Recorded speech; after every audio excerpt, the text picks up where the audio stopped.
Hello guys and gals, this is Rapid Fire Technology bringing you a few new products for the Vepr 12 shotgun.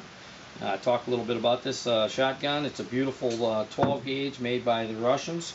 Excellent in 3-gun matches. It holds a 13 8-rounds. They make drum magazines for these things. So I want to talk about a couple of products we make and also show you how to install some of them. This particular Vepr 12 is one of the early ones. They had the original black Tapco stock on the back of it when it was imported. Should you have one of those, we do make a stock adapter and this RFT tactical stock for it. We sell it in a kit. This is in the kit form right here, and easily installed. 2 screws come out, take the old stock off, slap this one back in. It has a QD, quick disconnect, single point sling connector there. So that's something, if you have one of the earlier Veprs, that you can go ahead and put any, actually with our adapter you can put any type of stock on the back of this. The new Veprs that are in now have a flat back with foldable stock that's welded, and unfortunately with those you're kind of stuck with that stock because the back of the receiver is no longer open.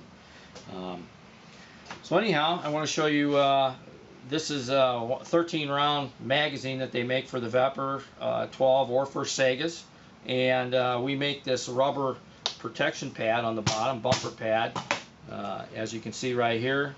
Can be used for either the Sega 12s or the Vepr 12s. Protect the bottom of your magazines when you drop them to the ground, especially in a 3-gun event.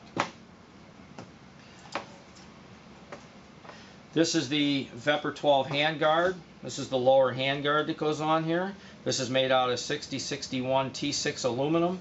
It has a Picatinny rail that's removable on the bottom in case you like the nice rounded bottom, or if you want to put some type of foregrip on there, you can go ahead and adapt that to that rail.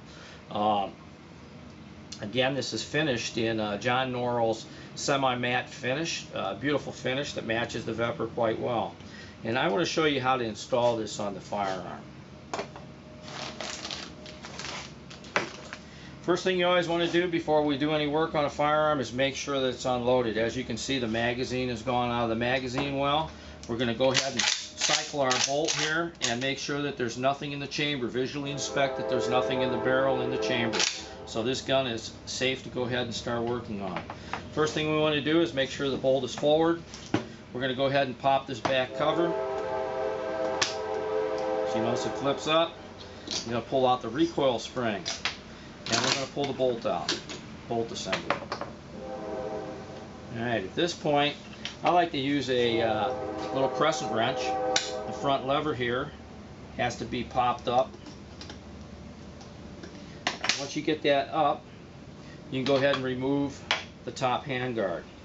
At this point, we're going to go ahead and slide that forward, and the plastic ones, they're pretty tight in there. Remove that lower handguard.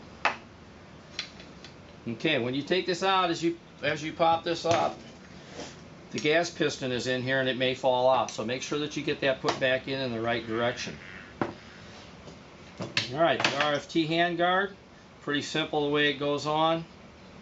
You have 3 prongs in the front, that is the front of the handguard, and 1 stub sticking out the back, which is the rear. So we're going to go ahead and take this and we're going to turn our front handguard piece upside down. And we're going to go ahead and start way up here in the barrel because it's tapered, and we're going to go ahead and slide this into position. The rear tang fits into the back of the front of the receiver, and then we're going to go ahead and flip this around and stick that over the 3 tabs that are in the front, just like so. So now you see we've got it in the back, we've got the front piece on, we're good to go. Now what we want to do is we're going to take the top handguard, and sometimes this can be a little bit tricky. This may require a little bit of gunsmithing. We're going to go ahead and stick this in, and we're going to go ahead and push this down. We're going to wrap that nice and tight on top. We want to make sure that the handguard and everything is all the way down. Then we're going to use our flip lever here, and we're going to go ahead and lock it back into place. Now if you have problems getting that locked down, this is where a little gunsmithing may come in. And what you may need to do is on this portion right here, you may need to take a file and help that angle just a small little bit. You don't need much, just remove a little bit of material until you finally can push this down and get that cam lock to lock it back into place. So again, if you have to do that, and you know the Russian quality control is not perfect like in the United States, go ahead and push that down, fit that into place. Okay.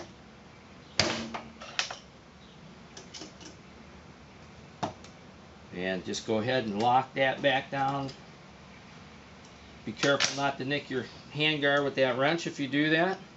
And as you can see at this point, we have it installed on the lower handguard.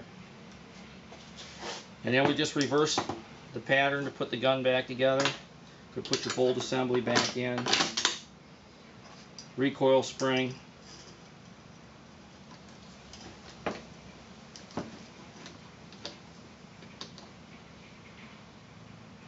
And pop the top cover back down.